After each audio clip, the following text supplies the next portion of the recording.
Après leur rassemblement d'avant-hier devant le siège de la wilaya de Béjaïa pour protester contre la mise en fourrière systématique et arbitraire de leurs engins par la gendarmerie nationale lors de leurs opérations de défrichement ou de terrassement de terrain de leurs clients, les propriétaires d'engins de travaux publics dans la wilaya de Béjaïa sont revenus à la charge, hier.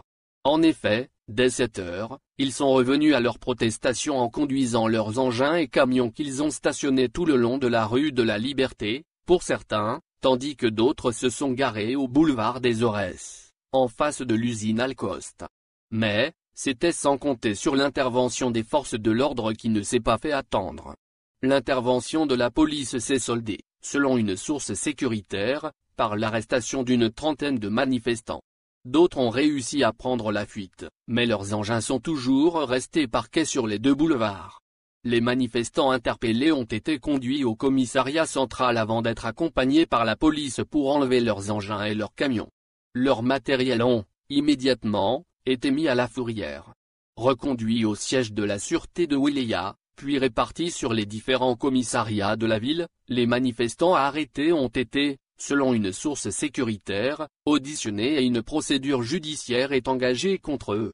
Lors de leur rassemblement de la veille devant le siège de la wilaya, les protestataires ont déclaré à Liberté qu'la gendarmerie nationale intervient pendant nos travaux sur des terrains de particuliers et nous demande des autorisations. Faute de ce document, elle saisit systématiquement nos engins. Et de soutenir, ce n'est pas à nous d'avoir des autorisations, mais à celui ou à celle qui nous a engagés. La gendarmerie nationale doit demander les autorisations à nos clients qui nous ont engagés pour des opérations de défrichement de leur terrain. Faute de quoi, nous arrêtons les travaux et aux propriétaires de répondre devant la justice, estime-t-il à cet effet. Venu soutenir ces citoyens protestataires, le président de la Chambre de commerce et d'industrie Soumam, CCIS, de la wilaya de Béjaïa, M. Mama, nous a fait savoir qu'il y a des personnes qui agissent dans l'ombre avec la complicité de la mafia du foncier.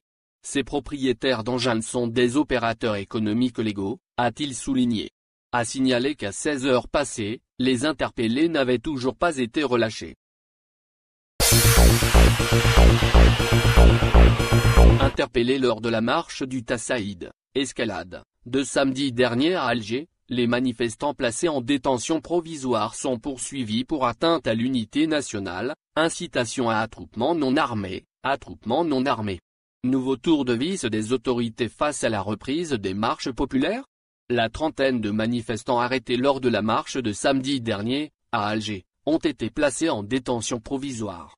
Présentés, hier, devant le procureur de la République près le tribunal de Bab el-Oued, à Mamet, 10 manifestants ont été renvoyés devant le juge d'instruction qui a ordonné leur placement en détention provisoire à la prison d'El Arache.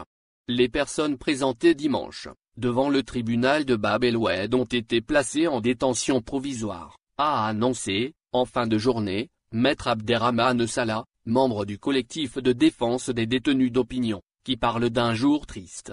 Les manifestants ont été interpellés lors de la marche du Tassaïd d'escalade, de samedi dernier dans les rues du centre de la capitale, Bab el-Oued et Alger Centre. Un seul d'entre eux a été libéré après sa garde à vue. 10 des 11 citoyens arrêtés lors de la marche du Tassaïd, escalade, ont été placés sous mandat de dépôt pour instruction. Ils sont poursuivis pour atteinte à l'unité nationale, incitation à attroupement non armé. Un mineur a été relâché, détaille l'activiste Zaki Hanache.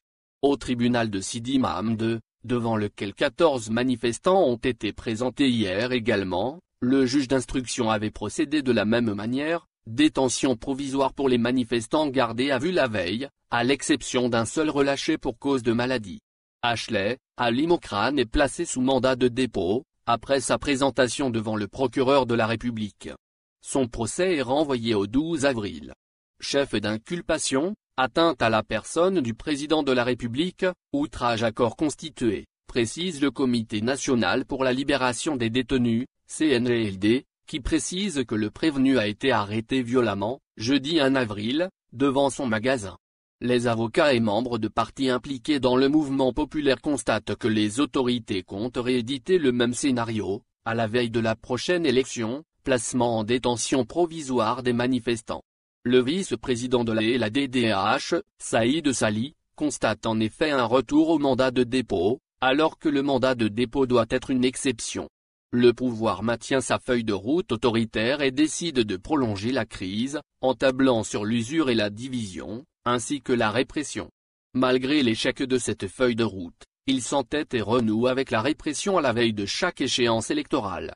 L'approche sécuritaire prend la place de la solution politique, exposant dangereusement le pays à l'instabilité, relève M. Sali. Les services de sécurité ont arrêté dimanche 2 ex-détenus, Mohamed Hadjadi, poète du Irak, et Malik Riahi dans un appartement à Ain Benyan après perquisition de la police.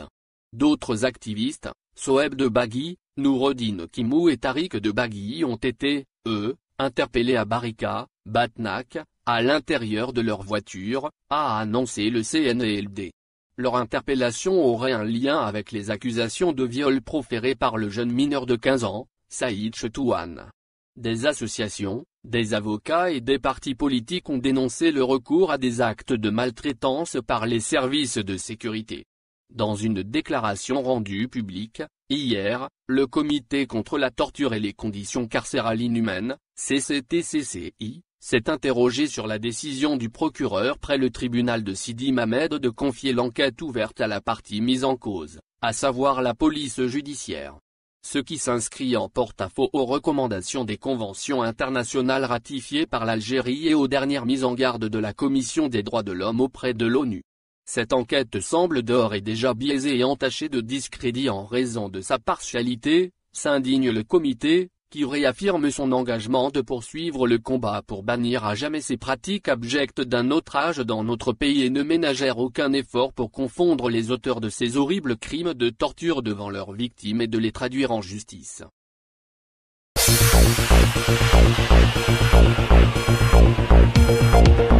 La communauté universitaire de la wilaya de Béjaïa a repris aujourd'hui mardi le 6 avril, le chemin de la protestation, dans le cadre du 111e mardi du Irak populaire estudiantin, drainant plusieurs centaines d'étudiantes et étudiants. Ces derniers ont été soutenus par des enseignants et par la société civile qui a relativement rejoint la marche. Le coup d'envoi de la manifestation a été donné peu avant 11 h à partir du campus Targa Ouzmour pour rallier ensuite la place Saïd Megbel, située à quelques centaines de mètres du siège de la wilaya. Les centaines d'étudiantes, étudiants et enseignants qui ont parcouru les rues de la ville ont réitéré les revendications du Irak populaire dont l'axe principal est le changement politique, Siyada Shahabia, Marhala Intikalia, Jazair Ora Democratia, système dégage, ont-ils scandé, aussi des slogans hostiles au pouvoir et à une certaine classe politique. Des pancartes et banderoles ont été arborées, résumant l'essentiel des revendications de la rue dont une justice indépendante, la libération des détenus, une presse libre et se taira. La marche des étudiants aujourd'hui, a été marquée par la présence de plusieurs militants et figures connues du Irak notamment, l'ex-député Khaled Azagar,